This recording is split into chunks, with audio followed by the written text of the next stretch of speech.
Hello, welcome to this latest episode of CIO Leadership Live. I'm David Binning, Associate Editor with CIO Australia. Joining me now is Jorge Silveira, Chief Digital Health Officer with Melbourne-based global fertility company Virtus Health, and also one of our proudest CIO 50 alumnus. Jorge, welcome to CIO Leadership Live. Hello, David and everyone. So thanks very much for having me here today. It's a real privilege, mate, as usual. Now, of course, in addition to the role that you've been occupying at Virtus for quite a few years now, I think, was it 4 years now, possibly? No, we're going to my third year. Third year. It feels like a way longer than that, for sure. So. Yeah, I'm not surprised, given some of the conversations, what I've learned in conversations with you over the recent years.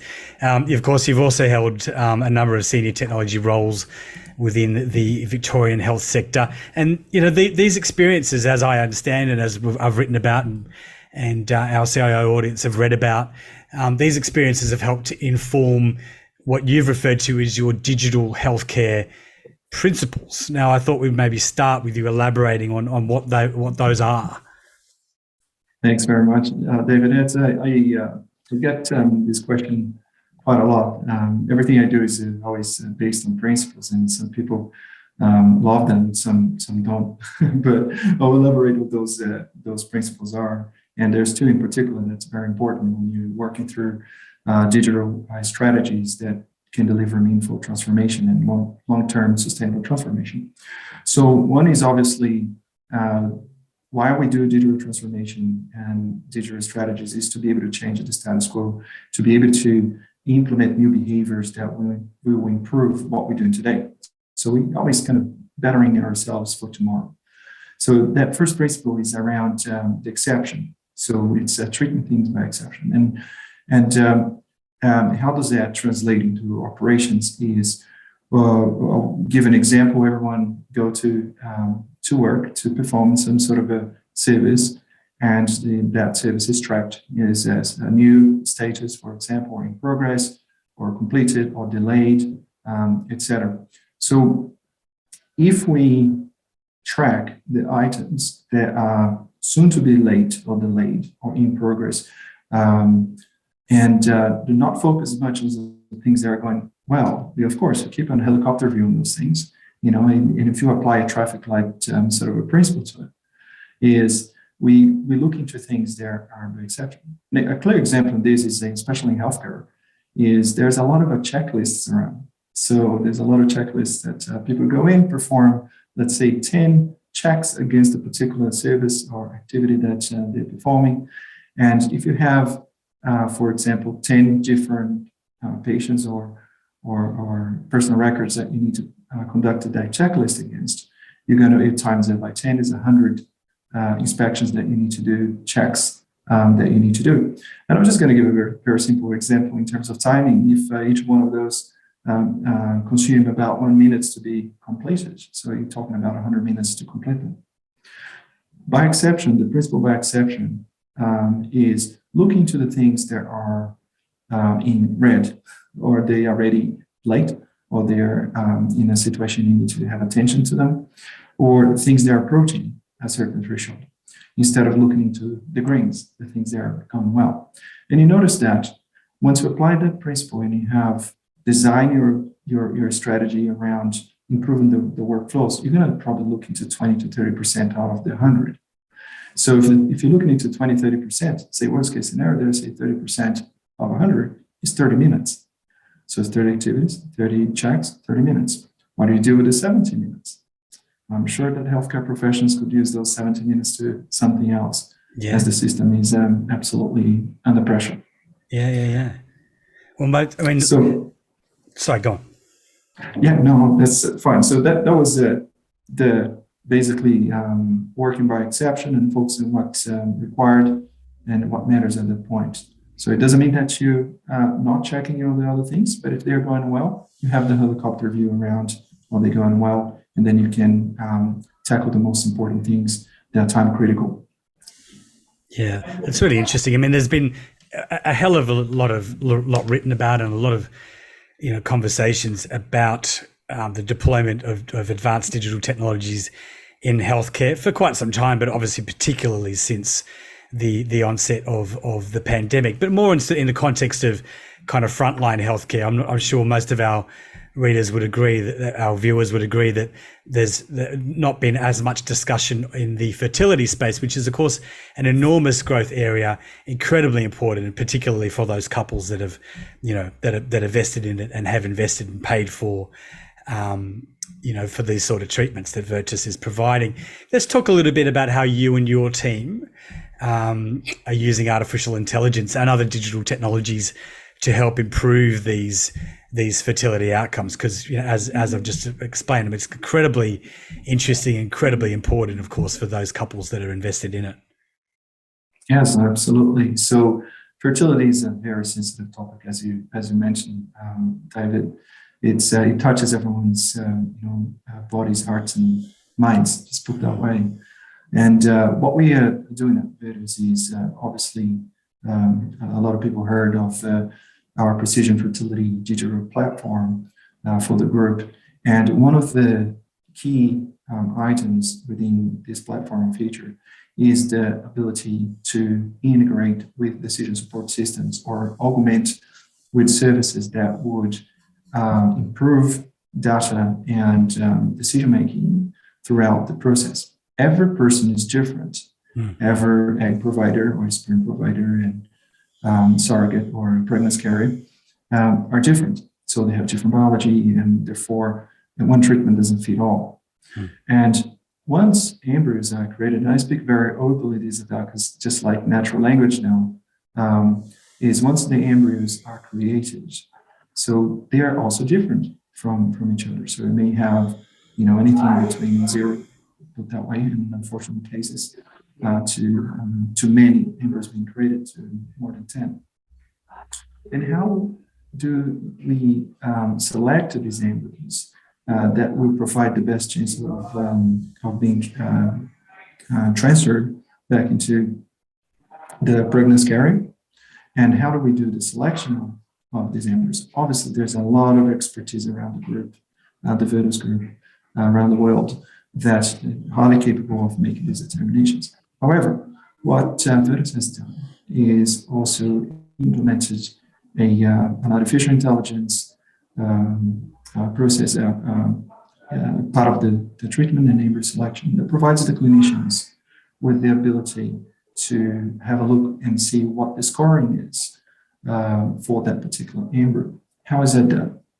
So in simple terms, this can take a couple hours to go through the detail of this, but in simple terms, the embryo selection tool, which is not used all the time by everyone to decide which embryos you're going to go. To be honest, it is definitely a clinical decision, but it's information and data that's provided as an augmentation, as a decision support for the clinician. So that the way it's done is once the egg and the sperm is goes into a dish. So obviously, optimum and ideal scenario, they will turn into an embryo, and that embryo go into an equipment called the EmbryoScope. So the EmbryoScope has really good cameras set up to be pointing at the development of the embryo from fertilization, insemination, until the time that is ideal to be transferred to the pregnancy carrier. So what it does, it takes a number of obviously images of the development across those 5 days. They are absolutely critical for the embryo, and that's monitored on a daily basis. So what it does, it identifies through a number of dozens and hundreds and thousands of images what is the actual development of the embryo compared to all the developments that we had in the past. And that provides a scoring for which embryo should have a highest likelihood of developing a heartbeat, which means life. So the doctor is presented with that, the fertility specialist, obviously, but a human always has a say on these things. But it does provide a quite sort of systematic way of performing this analysis, and the analysis provides a number, like a score out of 100. Yeah. So which is presented to the fertility specialist. So it is a pretty good tech put in place. It's super cool. So you've basically got an AI that's analyzing video to determine the likelihood of an embryo developing a heartbeat, and that is just amazing. Correct. Yeah. And it's when you really stop and think about this, what is fascinating is the size of an embryo. It's not very big. No. So it's tiny, like it's a little dot. And for these cameras to be picking up to the great level of detail and analyzing every single construct of that life that has generated on that upon fertilization, it is absolutely mind-blowing. And the progress on day-to-day, day 1 to day 5, until the transfer to the pregnant carrier, it is something that provides obviously the scientists in a group and the fertility specialists with an additional point of data to make an informed decision. And to what extent are you and your team, to what extent have you and your team been able to improve the actual fertility outcomes for Virtus's clients? Yes, so we constantly, so improving fertility outcomes or any healthcare service outcome is an ongoing battle. So there's a few things that we put in place with Precision Fertility, which is absolutely optimizing the information flows on the screens. What does that mean? So everyone is, one way or another, a service provider, that being, the scientists or the fertility specialists or the administration staff or the nursing team, the donor management, the counselors, etc., the billing team.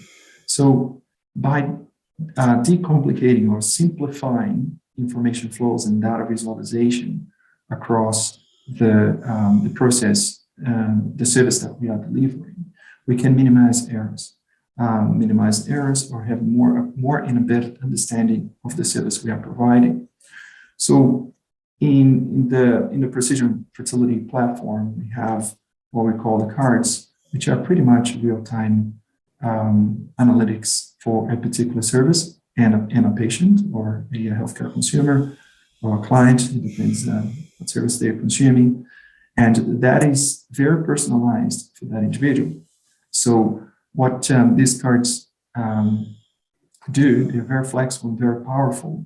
And then we have a number of them in a Precision Fertility platform to bring to the clinician and to different stakeholder groups some analysis of how they are progressing towards the end of the treatment.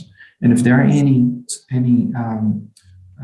augmentation of data that we can provide, such as benchmarking or doing comparison with similar cohorts, that can be done at that card level as well. So that will trigger more questions from the healthcare professionals around assessing the current state of play with what has been done with similar cohorts, but also augmented with additional artificial intelligence use cases we're working on at the moment to provide that very unique, precise, and personalized care. So bringing information is one thing, making it easy to see is one thing, augmenting with the right technologies and data from internal and external sources, it's another thing. And the third is obviously freeing up people to focus on what matters, to focus on outcomes, opposed to the administration of a treatment in an electronic medical record. Yeah. No, I'm just wanted to get into asking you about the sort of biggest challenges that you've encountered along the way, because of course there's a few things that happened here. Well, two in particular, there's been a kind of root and branch transformation of the digital underpinnings of Virtus as a sort of broader kind of challenge, and then of course the structure of this sort of core AI pillar. And you mentioned people. I imagine you started to touch on it there. I think I imagine that there've been enormous cultural challenges that you and your team have faced, because we're dealing with a whole range of different staff at Virtus, but as a lot of people who know anything about healthcare and digital deployment within healthcare, sometimes it's the smartest people, the doctors and the clinicians, that are kind of pose some of the biggest sort of cultural challenges, right? And bringing them along on this journey. And of course, you're smiling at that, and I'm thinking perhaps I might be onto something here. Yes, I think you are. You absolutely are. So, in any digital transformation that I've been involved, obviously, people are key, and people will bring baggage, and this is kind of normal. So we just need to recognize that we're going to have a lot of challenges around that. And Virtus has tested me in every possible level, David. And you say that keeping a smile on your face too. I like that. Yes, no, it tested, but the tests were good because I learned a lot in the process. But you got to have that open-minded to learn and to understand that you should never take sides on this approach. You need to be very pragmatic and apply reason and good rationale to the decisions that are being made. And an example of the challenges you find in organizations like Virtus, covering multi-country and multi-legal jurisdictions, is that people are different, as I mentioned, and they speak different language and they communicate differently. So, not talking about just English and say Spanish or any other language, but I'm talking about terminology. So it really fascinated me how the terminology used across different countries and different stakeholder groups are so different, and they mean the same thing. So the very first step was obviously to address the terminology challenge. So we standardized and created a harmonized terminology dictionary. So, and how we calling, an egg pickup collection, for example, in scientific terms, how we mentioning what is embryo transfer. So that has to be the same across our operations. That was the very first thing to do.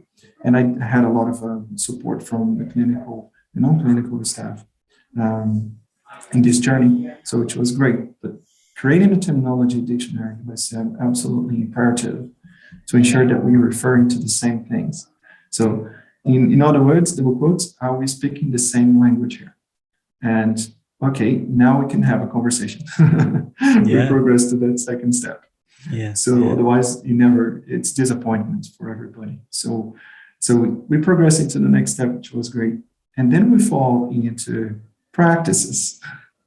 So people are different, and it's an amazing thing to be different and be innovative and have developed their own ways of addressing problems and delivering services. It is absolutely fascinating. But at the same time, when you try to harmonize and implement a global healthcare application that it has the aim of improving success, which means we need to understand the steps we're taking and where we can really improve in these steps. It is a whole new game, because if everybody practices different, which clinically it's okay, so people will continue practicing clinically, different clinically, but on an administration side, for example, how you register an account, how to provide consent and education services, etc. Those things, they can be harmonized quite simply, in a simple way. But a clinical pathway is a clinical pathway, and digital transformation will never interfere in the clinical pathway. And if it does, without the consent and the consultation of the healthcare professionals, we know what's going to happen with that program. We'll fail. So it needs to have the clinical staff consulted and agree to this harmonization of clinical pathways. This is a little outside of my remit, to be honest, David, because there are committees in place, clinical committees in place that are take this responsibility to make the right decisions for the whole of the group, with the representation from multiple countries. But the harmonization of the process is something. So what I had to do is basically create what we call just a baseline. We baseline in the simple terms, what are the key steps to deliver a particular service? If that service is different, has different steps in different countries, in different legal jurisdictions, fine. So we'll configure that for each of the legal jurisdictions. But at the same time, we are baselining this service and the service outcomes for each of those regions and learning what works well and what may need some review. So on that basis, so the data that we extract from this is then passed on to the appropriate leadership and clinical committees for discussion and determination if there is an opportunity to harmonize a particular way of delivering service. So always structured. So it's a very, very structured. And I think the last one here is obviously if you want to be scaled with any digital transformation, especially in multinational organizations, you can't ignore legal jurisdictions and the compliance part, including reporting, statutory reporting, etc. So, but you need to tackle that beforehand, and that's how we've done. Before you build some architecture in a way that you can bring those things to surface and configure them as you do broader rollouts. It's not an easy task. So I think we have developed a world first and a state-of-art architecture to support that, and it's pretty solid. So we are able to implement the solution, the Precision Fertility Digital Platform, in multiple countries, covering localization requirements, legal jurisdiction requirements as a configuration setting, opposed to something that's hard-coded into the application, and becomes scalable. The product becomes scalable in multi-language, etc.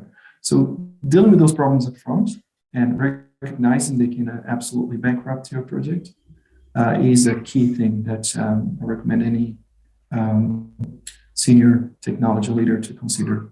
Yeah. Okay. So look, George, before we wrap up, what do you sort of see as the future of digitally enabled or digitally driven fertility treatment over the next sort of 3-5 years or so? Great question, David. I think it's not only related to fertility only, but healthcare in general. So we have seen advancements on, obviously, artificial intelligence technology on a daily basis. So we have seen the impact those things are starting to have on our day-to-day, and we can see the potential of it. I believe that the adoption and further development of artificial intelligence would definitely enhance the outcomes of what we do. Is just how we get there in a safe manner to do that. But what's the impact? So the impact of that is that a job description for healthcare professionals will change. So they will change to adapt to the tools that we have in play and to improve the healthcare outcomes for the services we provide, and obviously also to improve efficiencies. So to spend the energy where we can evolve to the next level, opposed to just dealing with the very low level activities. You see examples of ChatGPT, and we're doing some work around this, but it is a game changer, how you humanize artificial intelligence to the context, to the point where that's quite usable and quite simple to understand. Is that all, is it a trustworthy source and all that? This is not what we're discussing here, but it's just how the technology can bring data and knowledge to a whole new context that was not available before. Yes. And what does that do to us? The humans that are still working in front of the computers and addressing daily problems. This is just going to build the platform for us to become better and better at what we're doing every day and focus on the things that would definitely impact outcomes. Yeah, well, it's so interesting in the sort of broader context of this discussion about AI and how human can it get. And then, of course, I think it's fascinating that we've just had this conversation about the application of AI to just an extremely human task, a selection of embryos for life. You can't get a lot more human than that.